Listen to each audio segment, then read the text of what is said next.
Bismillahir Rahmanir Rahim. Let us continue with our tafsir of Surah Aal-Imraan bihawlillahi wa quwwatih, and we are on ayah number 116. قال الله تعالى إن الذين كفروا لن تغني عنهم أموالهم ولا أولادهم من الله شيئا وأولئك أصحاب النار هم فيها خالدون. This ayah talks about the kuffar and how their wealth will not تغني عنهم. From أغنى يغني, it means to enrichen. Here it means to help or to avail. They will not avail the kuffar in aught against Allah. So their wealth and their children will be of no help, will not enrichen the kuffar in aught against Allah Jalla wa Ala.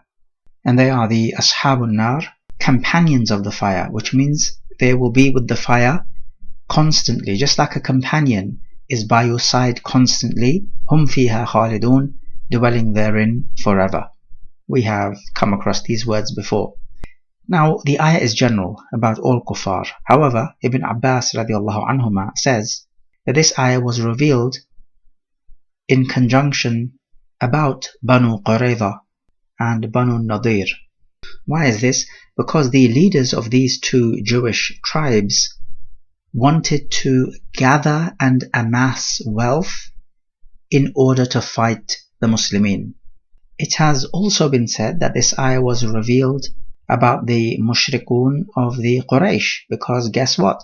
They also wanted to amass wealth to fight the Muslimin. In any case, this ayah is general. It applies now as it applied then to all kuffar who are going to amass their wealth to fight the Muslimin. Ayah 117 follows on. مَثَلُ مَا يُنْفِقُونَ فِي هَذِهِ الْحَيَاةِ الدُّنْيَا كَمَثَلِ رِيحٍ فِيهَا سِرٌّ أصابت حرث قوم ظلموا أنفسهم فأهلكته وما ظلمهم الله ولكن أنفسهم يظلمون. So he begins by saying mathalu, which means the parable of, or you could say the description of, what they spend في هذه الحياة الدنيا, in this hayat meaning life, ad-dunya meaning nearmost. So adna means closer or nearer, and dunya is the feminine version of that. It can also mean lower. And this life is nearer, so it's nearer than the afterlife, that's obvious, and it's also lower in status than the afterlife. All the pleasures of this world are nothing compared to Jannah. So the parable of what they spend. Now the context here is what they spend in order to wage war against the Muslimin. Because in those days, just like in these days, you need money to wage war. War is not possible without money. That's why all the major nations in the world, they have a portion of the public funds dedicated to military spending. So the parable of what they are spending in this life to wage war against the Muslimin is like the wind in which there is a sir. This is a key word. The majority of the mufassirun and the linguists, they say that sir means a severe cold. And there's a minority opinion, which is pretty much the opposite. It says that sir means a hot smoke which kills. This wind with the sir in it, asabat means afflicts, harth means azzara, plantation or your crops which grow from the ground. So this wind destroys this land. Ahlakathu means destroys it.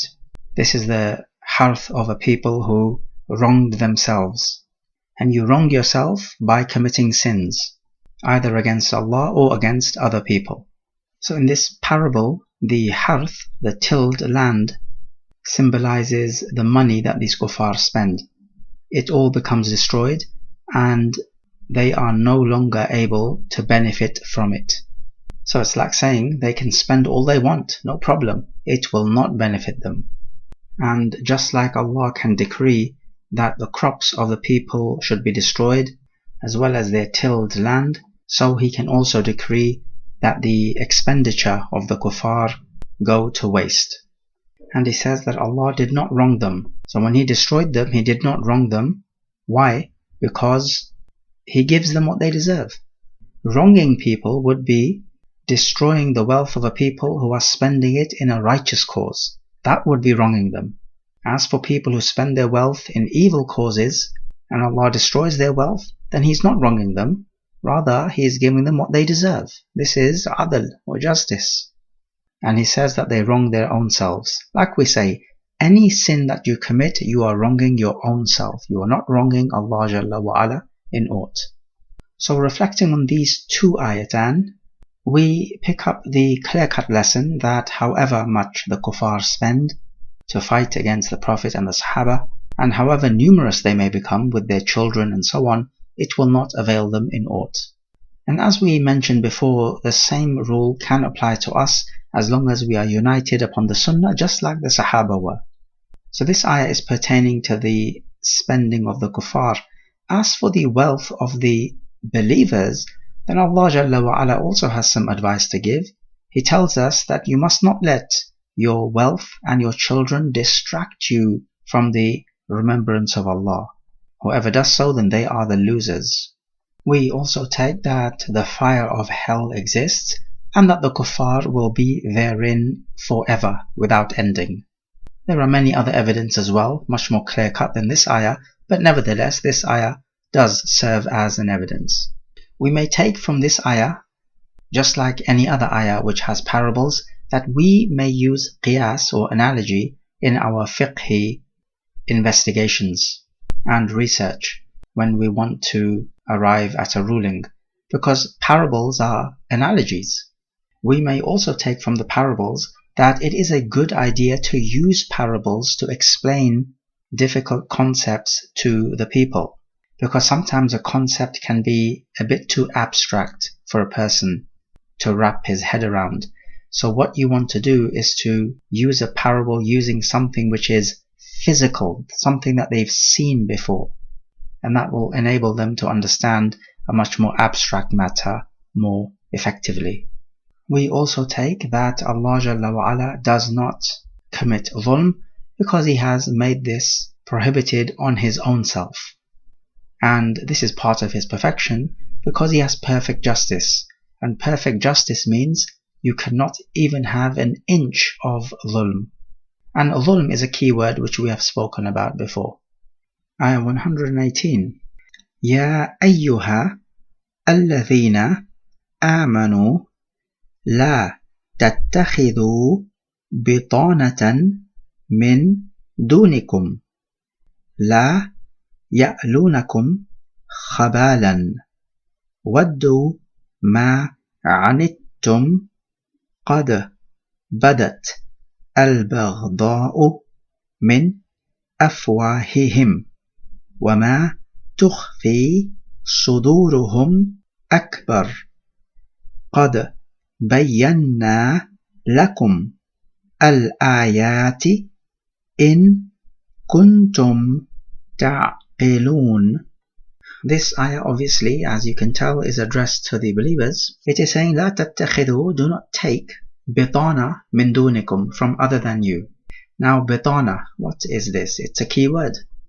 Bitana originally is the clothing which touches your skin, the inner clothing, so it could be something like a vest or underpants and so on, as opposed to dithar, which is the outer garment.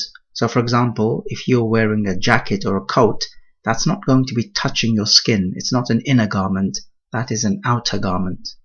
The root letters are batana, which means to be concealed. In the context of this ayah, bitana means close confidants, people whom you entrust your secrets to.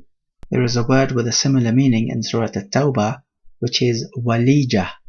Ibn Abbas radiallahu anhuma says that this ayah was revealed about a man from the Muslimin who had a close friend from the Yahud, because they had the same breastfeeding mother and they were allies and they had a good history between them, and they would talk much about various matters, and Allah prohibited this because the Yahud cannot be trusted, as the previous ayat were also speaking about the Yahud. There is another statement about the reason for this ayah, and it says that there were some of the Muslimin who would share secrets with certain people of the Munafiqeen, and Allah Jalla wa Ala forbade them. And this appears to be the better opinion, because the ayah after this is clear for us that Allah is speaking about the Munafiqeen. We also have a narration when Umar ibn al-Khattab radiallahu anhu was the Khalifa. He refused to have a Christian person to be a scribe, even though he was proficient at writing down. But Umar refused because he did not want to take any bitana from the Christians. The ayah goes on, La ya'lunakum khabala.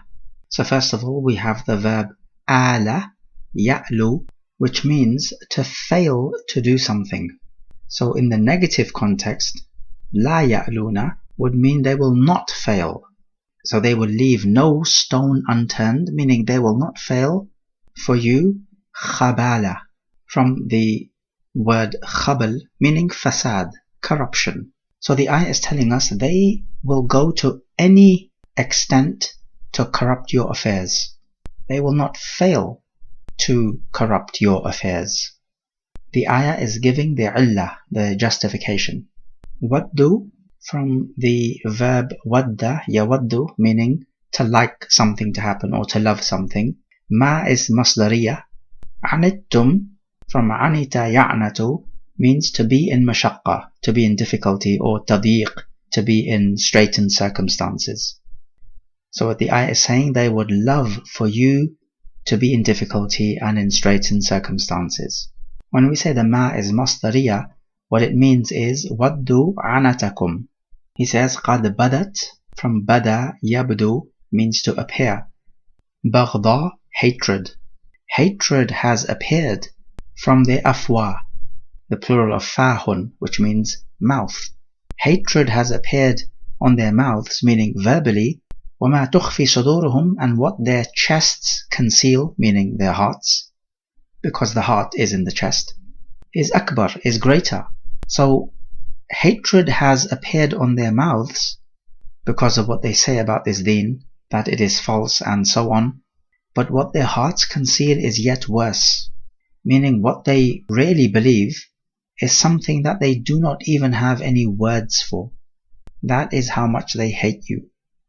And then he says, we have made plain to you the ayat, the signs. So the ayat spoken of here refer to those ayat teaching us to not take the kuffar as your bitana, and to only have true believers in your inner circle, and to wage war against those who wage war against you. These are the ayat referred to here specifically. In kuntum ta'aqilun, if you understand. So the purpose of the last section is to encourage us to understand these ayat and to act in accordance with them, in accordance with how Allah Jalla wa Ala intended them to be understood. So reflecting on this ayah, we can take the obvious lesson that your inner close circle of friends and people with whom you can share secrets with should not be kuffar. Now, of course, this applies to the ruler of the Muslimin with regards to military intelligence. In fact, every country safeguards their military intelligence. They call it national secrets. However, it applies to the average Muslim on the street as well. Do not take as close friends and close buddies from the kuffar. Now, that does not mean that you are going to mistreat them. Rather, you treat everyone correctly, the way they deserve to be treated. So we say that you are friendly with everyone, but that's different to taking people as friends, and especially as friends who are close to you, who are your awliya. So those people who are near you and you share love with them and help with them. Though it should be noted that with regards to specialist fields, then it is permissible to give secrets to the kuffar. For example, you may have to reveal medical secrets to a doctor who is a kafir, because this is a specialist field. What we are talking about is more in the social arena, not taking kuffar as close allies or bosom buddies. We take from this ayah that Allah Jalla wa Ala is looking out for our security.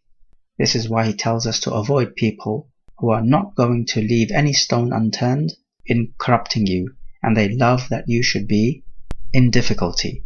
We take that hatred has appeared on the mouths of the kuffar, and we can even witness this today on their media platforms. But we need to know that what their hearts conceal is yet worse.